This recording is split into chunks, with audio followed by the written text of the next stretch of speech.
Глобалните трендови јасно го покажуваат растечкиот недостаток од кадар со практични знаења. Лидерите на големите светски компании веќе предупредуваат дека во следните години ќе бидат потребни многу повеќе луѓе со практични вештини отколку дипломирани лица без одветни компетенции.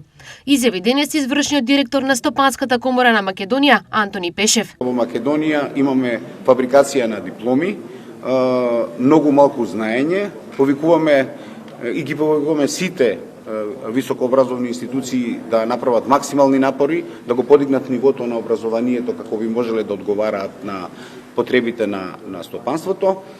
Очекуваме дека ќе го користат искуствата од стопанството во делот на дефинирањето на своите курикулуми и она што се предава на универзитетите. Ке следи огромна промена во профилот на работната сила. На младите им треба платформа за да научат да бидат во тек со она што ќе биде дневна пракса, истакна Пешев. Она што ќе ни се случи ќе биде огромна промена во профилот на работната сила.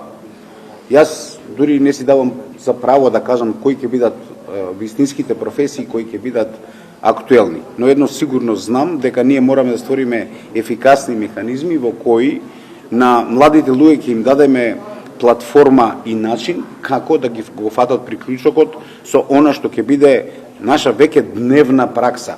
А употребата на вештачката интелигенција е она што сега го имаме веќе во нашите животи. На Македонија и треба квалитет, а не фабрикувани дипломи, потенцираше Пешев. Во Македонија ќе треба да се направат исклучително големи промени во делот на високото образование. Колку и да боли, колку и да изгледа непопуларно, на Македонија и треба квалитет, а не фабрика за штампање дипломи. Пешев предупреди дека без реформи Македонија ќе се соочи со драматичен јаз меѓу образовниот систем и потребите на економијата.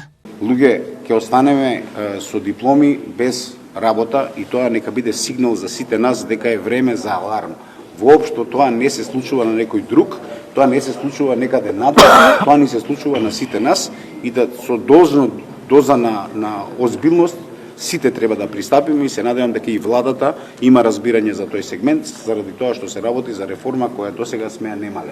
Во целните реформи покрај високото образование, стручното, особено дуалното, се клучна алка со која младите ќе ги задоволат потребите на стопанството и ќе останат во Македонија, истакна министерката за образование и наука Весна Јаневска.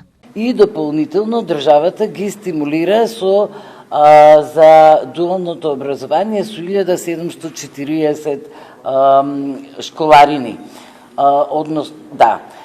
Значи правиме се за да постигнеме успех, за да понудиме на пазарот на трудот соодветна работна сила, што генерално би значило задржување на нашите млади дома во овие компании во кои што тие учат и каде што се задоволни кога